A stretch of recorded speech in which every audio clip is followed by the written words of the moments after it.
કૃષ્ણનગર વાસના વિસ્તાર છે ત્યાં અમારી સાથે જોડાઈ ગયા અત્યારની જે પરિસ્થિતિ તમે જોઈ શકો છો પહેલા 30 વર્ષથી ભાજપ સરકારે રાજ કરી છે ગુજરાતની અંદર તો અહીંની જે પરિસ્થિતિ છે તે તમારી લગભગ તમે કઈ સરકારે આ પરિસ્થિતિને હલ કરશો અને અત્યારે જે કોંગ્રેસ પાર્ટીના ઉમેદવારો તમારી સાથે જોડાઈ ગયા છે ત્યારે આ જે કોંગ્રેસ પાર્ટીના ઉમેદવારો જો જીતીને આવે છે જંગી બહુમતી તો કઈ રીતના પ્રશ્ન સોલ્વ કરશે અને તમે એને રહી શકશો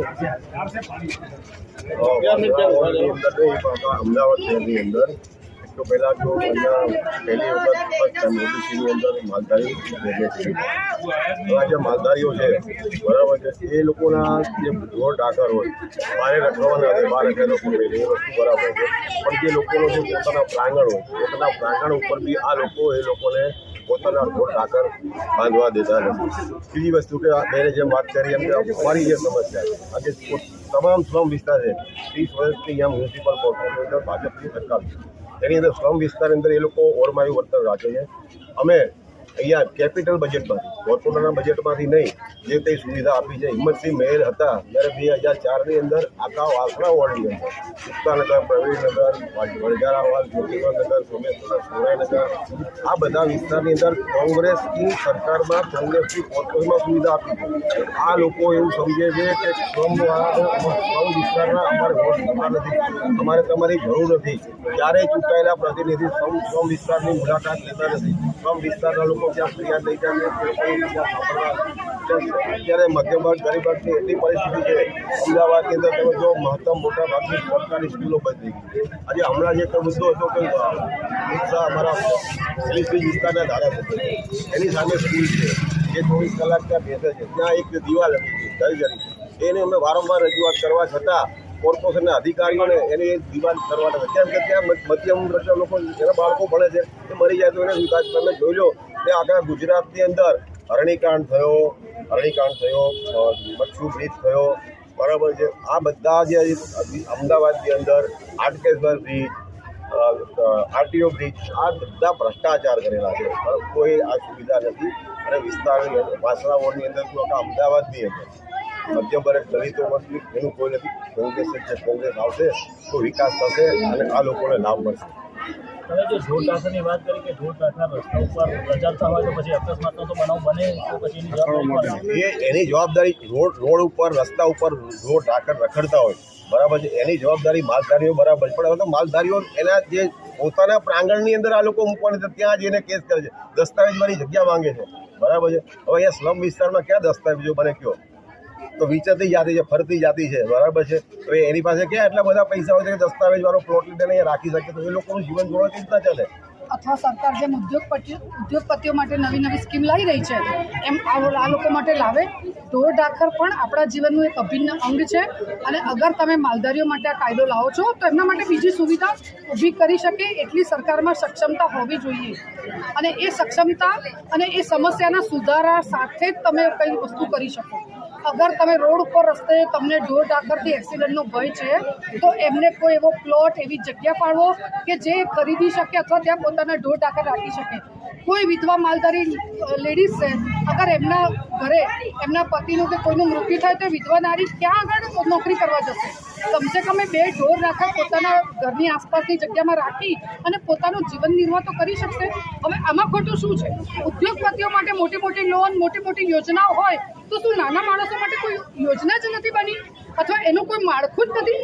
તમારી પાસે 30 વર્ષના શાસનમાં આટલા બધા બુદ્ધિજીવી માણસોએ એવી શાસનની સમસ્યા ઊભી કરી છે કે તમે બ્રિજો બનાવો છો એ બ્રિજ ટ્રાફિકથી ટોટલ ઉલટી દિશામાં છે. આટલો સરસ તો વિકાસ કર્યો છે.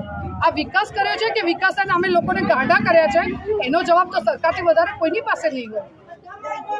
આપણે વડોદરાની અંદર ગંભીરા બ્રિજનો જે બનાવ બન્યો એમાં કેટલા જણ મરી ગયા તે સેવા તો કોંગ્રેસ સરકાર એને કઈ રીતના ન્યાય આપશે? કોંગ્રેસ સરકાર સૌથી પહેલી વાત કે કોંગ્રેસ સરકારના શાસનમાં અથવા આપણો આઝાદ દેશ થયો એ વખતથી લગાવીને જે પણ બ્રિજ બન્યા જે વર્ષો જૂના છે એમાંથી કેટલા બ્રિજ આટલા શોર્ટ ટાઈમમાં જર્જરિત થયા છે એનો જવાબ સરકાર પાસે છે નથી. એમના બનાવેલા બ્રિજ તૂટે છે. અચ્છા, જે વર્ષો જૂના બ્રિજ છે ત્યાં પણ સરકારે કોઈ સમારકામ નથી કરાવ્યું કેમ કે દોષનો ટોપલો કોંગ્રેસ માથે ઢોળવા માટે પણ એમની પાસે કંઈક વસ્તુ તૈયાર જ છે. જ્યારે એ લોકોએ બનાવેલા બ્રિજ 2 કે 5 વર્ષમાં ઉલટી દિશામાં છે, કોઈ વાંધો નહીં, એ તો એમના સિવિલ એન્જિનિયરોનો કમાલ કહેવાય. અને જે બ્રિજ તૂટી ગયા છે નવા બનેલા, એમાં પણ એમની કોઈ ભૂલ નથી, એમાં પણ ભૂલ કોન્ટ્રાક્ટરની છે. એમને જ કયા કોન્ટ્રાક્ટરને કોન્ટ્રાક્ટ આપ્યો એ અધિકારીની કોઈ ભૂલ હોતી નથી. આ છે આપણું ગરવી ગુજરાત, આ છે ભાજપ સરકાર. નમસ્કાર દર્શક મિત્રો, હું છું જનીશ શુક્લા. આપ જોઈ રહ્યા છો અત્યારે અમે વાસના જે છે કૃષ્ણનગર વિસ્તાર છે ત્યાં અમે પહોંચી ગયા છીએ. અહીંની જે પબ્લિકનો જન આક્રોશ એટલો બધો છે, ના પૂછવાની વાત. અમારી સાથે જે અહીંના રહેવાસી જે છે બેન અમારી સાથે જોડાઈ ગયા છે. બેન, તમારું પહેલું નામ શું છે? તમારું નામ શું છે અને તમે કઈ રીતના અત્યારે જે ભાજપ સરકાર છે, સરકારનો તમને શું સંદેશો આપવો છે, શું પેગામ આપવો છે? મોંઘવારી વધી છે બહુ, અને આ બાટલાને અમે અઠવાડિયું એક રાખ્યું નતું કરે, બહારથી લાઈન કાઢ્યું છે, અને આ બાટલા તો મળતા જ નહીં. બાટલા ઓલે જેટલો રખડીએ ત્યારે તો બાટલો મળે. કેટલામાં બાટલો મળે છે? અત્યારે તો 920 રૂપિયા બાટલાના થઈ ગયા. પહેલા કેટલામાં આવતો? પહેલા તો 820 10 રૂપિયા હતા. એ પહેલા કેટલામાં આવતો? પહેલા તો 500 નો 600 નો જ હતો.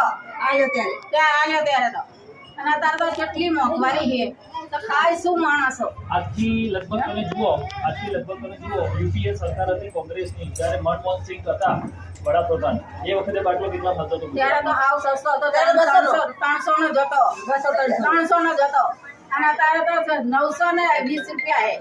તો તમારી આમાંથી કઈ સરકાર જોઈએ છે? અમારે તો જે મોંઘવારી ઉતારે ને એ જ જોઈએ. અમારે તો સરકાર બીજી નહીં જોતી. અમારી સરકાર, અમે ગરીબ માણસ શું કરવાનું? અમે ગરીબ માણસ અહીં અમારે લાઈન ચચાઈ ખાવાનું દાડી કરીને ખાય, જલ્યું ઉપાડવા જાય, જલ્યું ત્યારે ખાય. પાણી ભાડાના મકાન મારીએ અહીંયા. અમારે ઘરના મકાન હે નહીં. પાણી ભરાય કેટલું ઘૂંટણ સામાન પાણી ભરાય અને ગટરનું પાણી નહીં આવે છે. અહીંયા કોઈ જોડે નહીં આવે ચોમાસામાં. અહીંયા શું થાય શું નહીં તકલીફ કેટલી પડે છે. ચાલો પાણી હાવ જરીક છોડે પીવાનું પાણી હાલતું નહીં આવતું, હાવ મેલું આવે, ગંદુ પાણી આવે. પેલું તો નાલાનું આવે છોડે, પછી 7 વાગે 5 મિનિટ સારું છોડે તે ફરી ના ફરી કાઢે. એવું છે.